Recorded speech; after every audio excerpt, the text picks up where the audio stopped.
The race carved through the countryside, the scenery blurring past.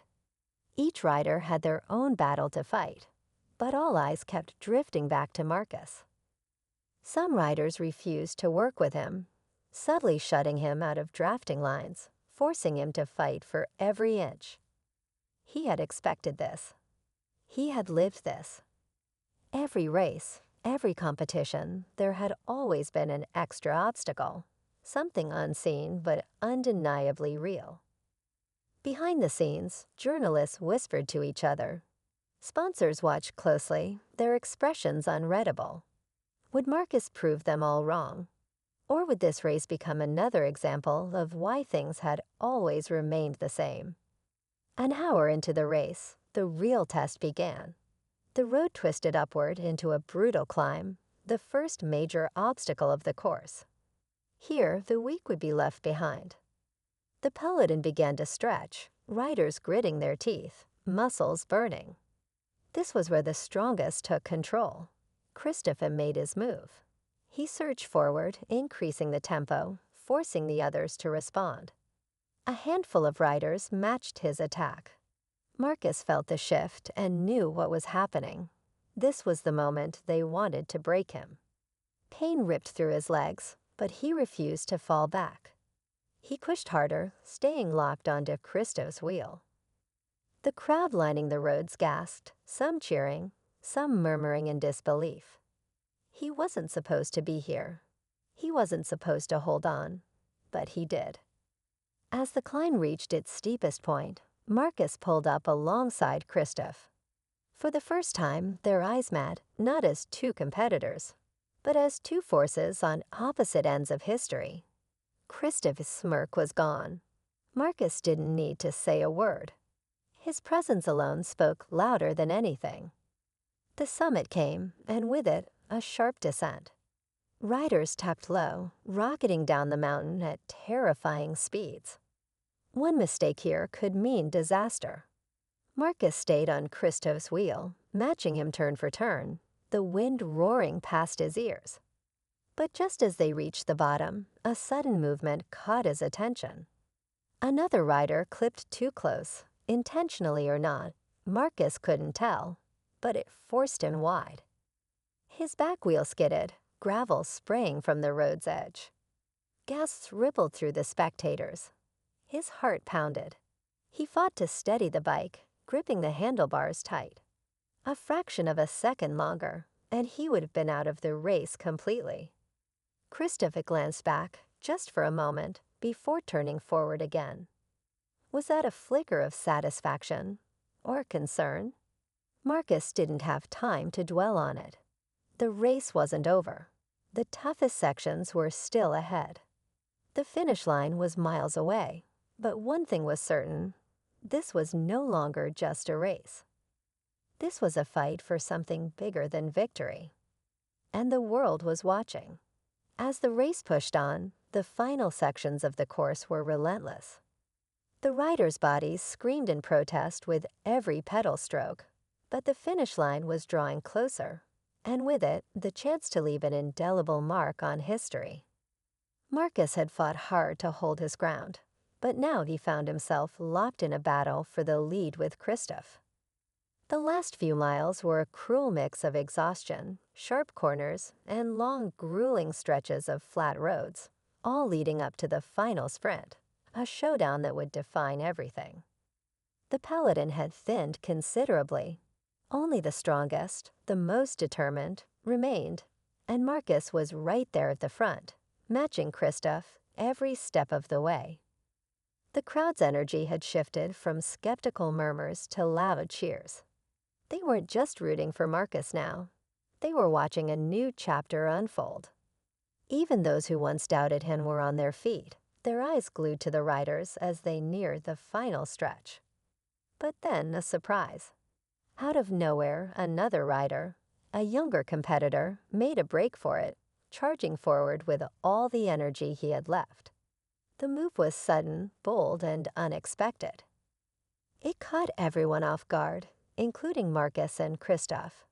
For a moment, it felt like everything hung in the balance. Would this newcomer take the win?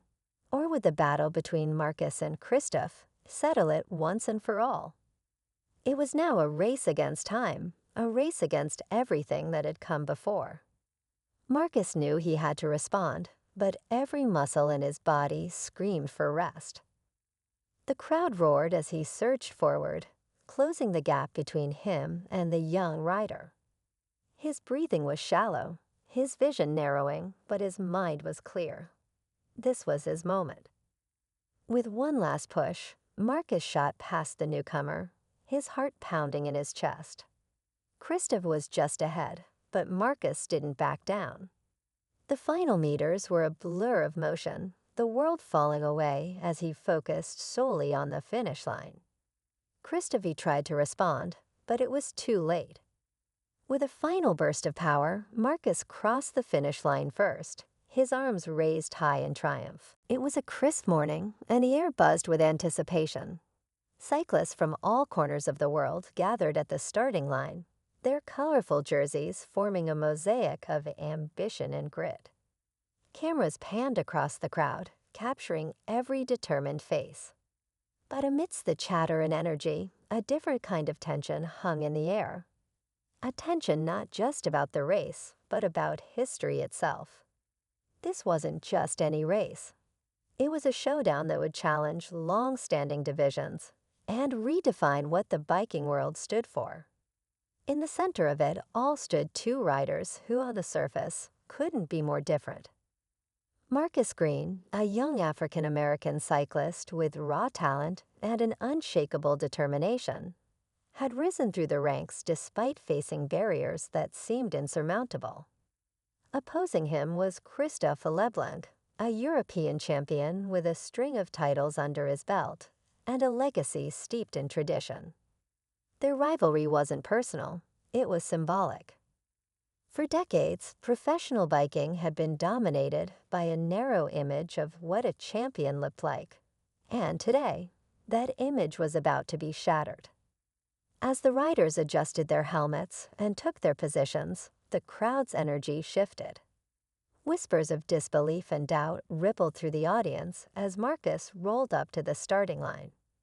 Some questioned his presence, others openly doubted his ability to compete at this level.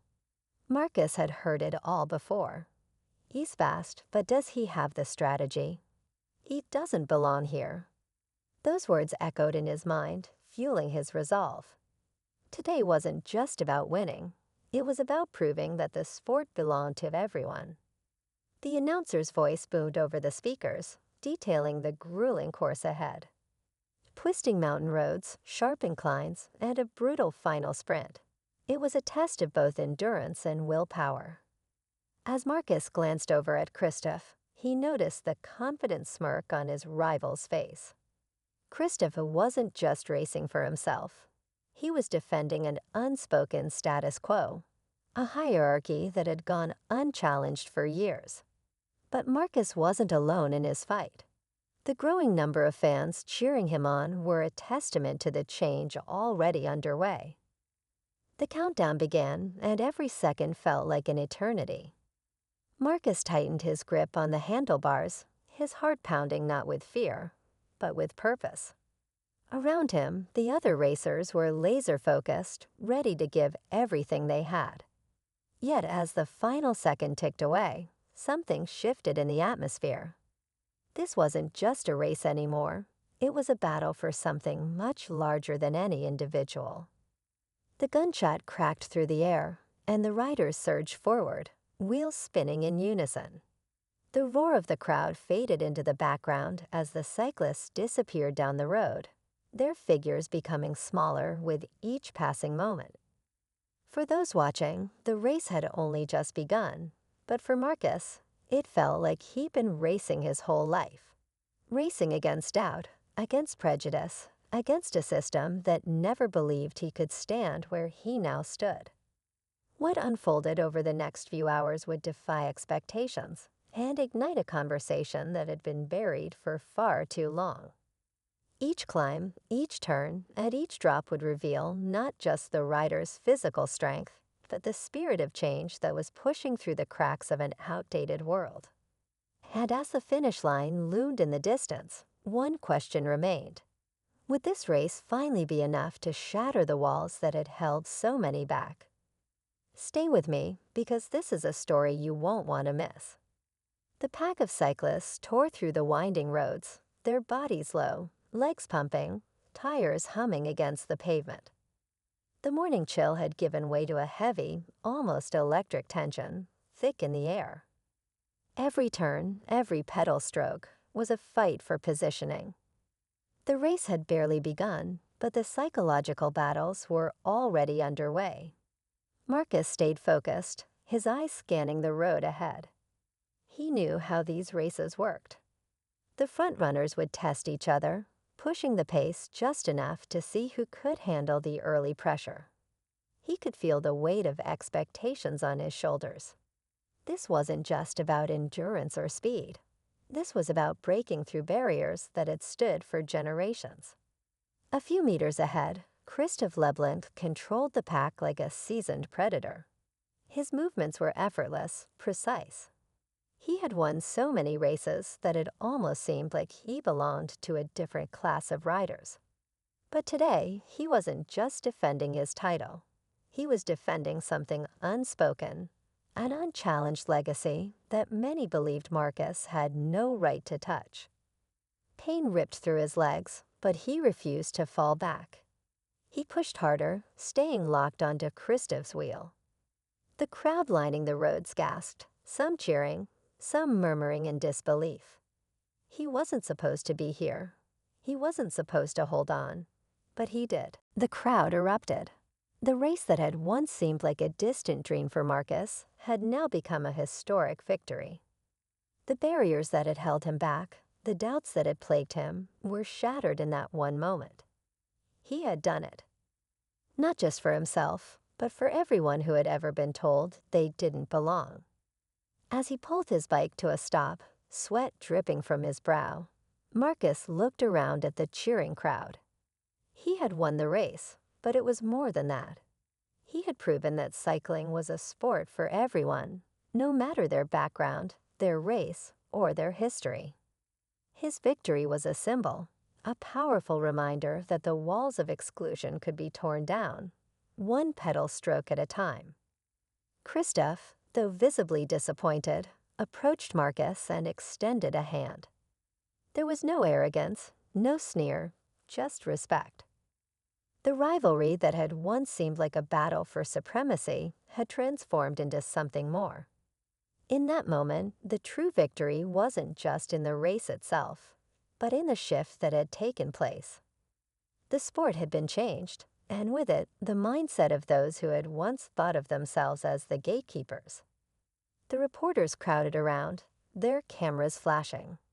They wanted to know about Marcus's training, his strategy, his journey.